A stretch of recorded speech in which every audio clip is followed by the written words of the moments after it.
Halo, apa kabar saudara dan sahabat sekalian? Saya Dr. James Alan Rarum akan sedikit memberikan eh, pertanyaan kritis tentang kasus dan permasalahan Dr. Terawan yang sampai hari ini sangat ramai. Di sini jelas kasus Dr. Terawan ini adalah kasus yang sudah cukup lama. Jadi dinamika awalnya itu sekitar tahun 2012 baru usulan untuk membahas itu di tahun 2013 sehingga menjadi hal yang harus disikapi oleh Majelis Kehormatan Etik Kedokteran PBID. Sehingga pada awal tahun 2015 kasus ini pun dilakukan sidang yang pertama, yaitu tanggal 5 Januari 2015.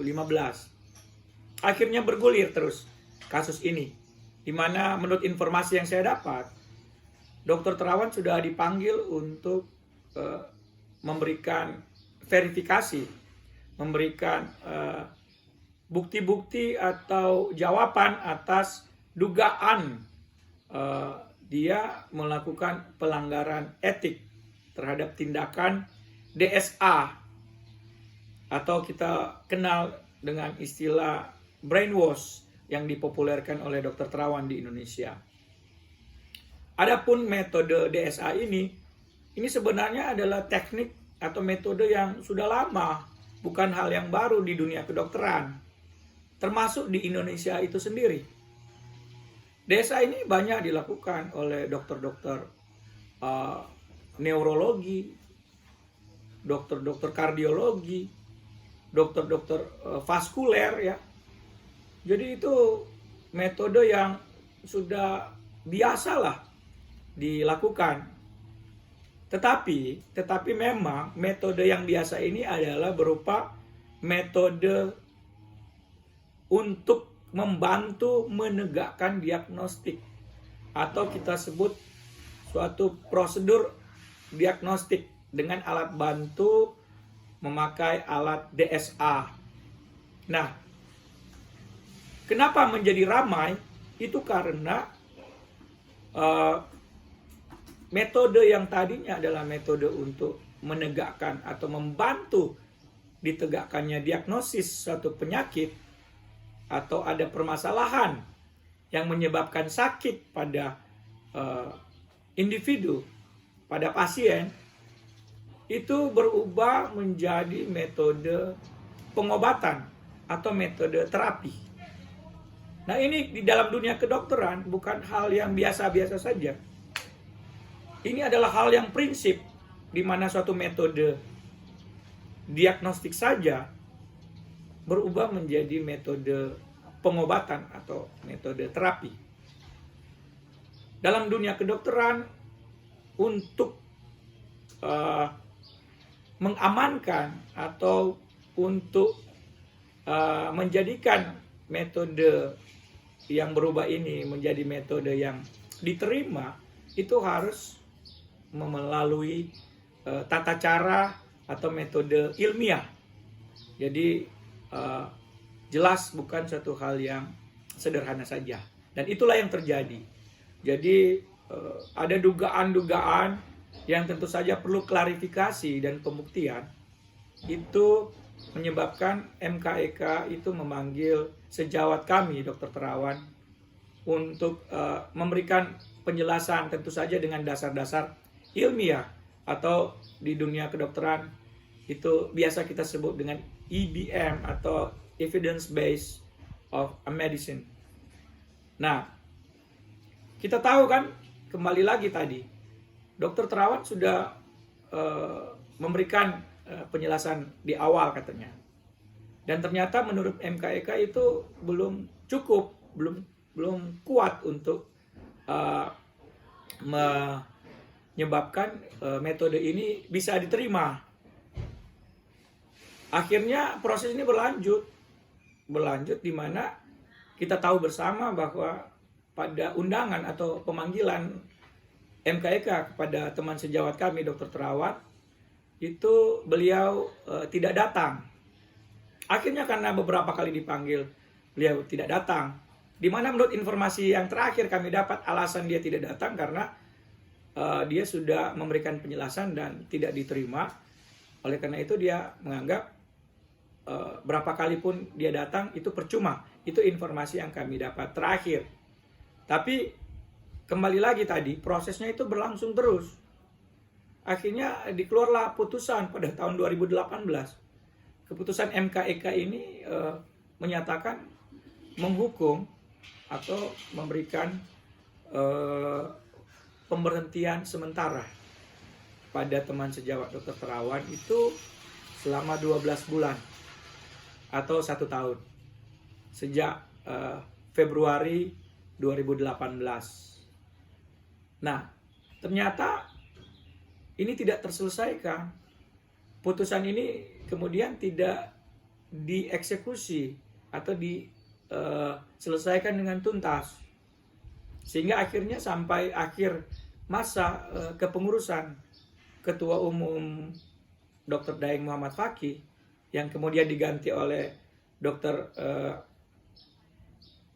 Muhammad Adib Kumaydi, itu di pertanggungjawaban di Muktamar ID Banda Aceh itu diakui bahwa ada kesulitan-kesulitan sehingga tidak dapat dieksekusi atau diselesaikan keputusan ini. Sehingga akhirnya MKEK itu melakukan sidang khusus di Muktamar ID ke-31 di Banda Aceh tahun 2022 ini, di mana keputusan yang tadinya pemberhentian sementara karena dianggap tidak ada itikat baik dari teman sejawat Dr. Terawan untuk menjalankan itu, maka diperkuat lagi menjadi pemberhentian tetap atau permanen. Nah, inilah yang menjadi lebih heboh lagi, lebih marak lagi, dan lebih gaduh lagi. Nah, kita tahu kita semua tahu ya bahwa banyak sekali di media sosial, bahkan di media massa online, itu meributkan hal ini. Bahkan Komisi 9 DPR RI sudah memanggil pengurus besar ID. Tentu saja termasuk Ketua Umum PBID sekarang, yaitu Dr. Muhammad Adib Kumaydi. Sudah berlangsung proses tersebut, tetapi justru bukan menenangkan, tetapi makin tambah ramai. Nah, yang menjadi pertanyaan kritis saya saat ini adalah tidak ada masalah untuk MKEK memberikan putusan kepada Dr. Terawan. Karena ini sudah menjadi putusan muktamar, maka tentu saja harus dilaksanakan oleh pengurus besar ID paling lama 28 hari kerja sejak keputusan itu diketok. Kita tunggu saja prosesnya. Namun memang ada hal-hal yang perlu dipertanyakan karena sejak kasus DSA ini atau brainwash atau cuci otak ini marak, metode ini bukan hanya dilakukan oleh Dr. Terawan sendirian. Sudah banyak beberapa dokter yang melakukan itu. Kenapa mereka tidak dipanggil? Kan ini sudah bertahun-tahun. Kenapa hanya Dr. Terawan saja? Ini menjadi pertanyaan kritis. Yang lain juga kan melakukan hal yang sama. Kalau mereka melakukan hal yang sama, maka dugaan atau indikasi tuduhan yang sama harus diberlakukan juga, karena harus ada asas kesetaraan.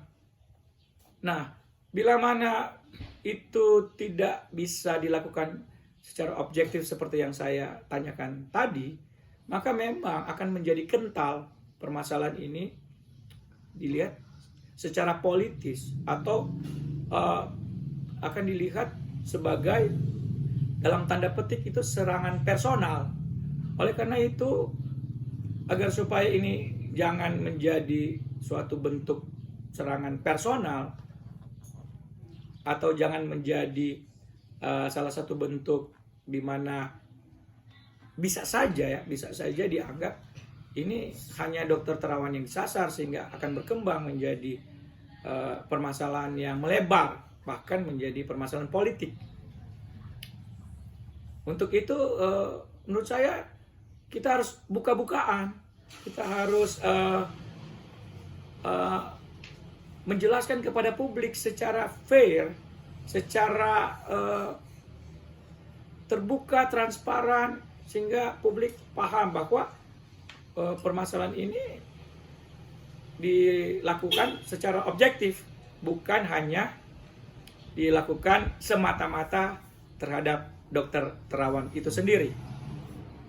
Demikianlah sedikit informasi atau pertanyaan kritis yang dapat saya sampaikan. Semoga dengan bisa menjawab hal-hal seperti ini, maka permasalahan kasus dokter terawan itu akan dapat terselesaikan dengan baik, tidak melebar kemana-mana, sehingga semuanya akan tenang dan damai. Karena apabila ini terus berlanjut, berlarut-larut, maka berpotensi besar untuk ditunggangi oleh pihak-pihak tertentu, atau ada oknum-oknum tertentu yang akan memanfaatkan ini demi kepentingan pribadi atau kelompok mereka. Demikian pertanyaan kritis saya dan pernyataan saya pada hari ini. Terima kasih, salam sehat buat kita semua.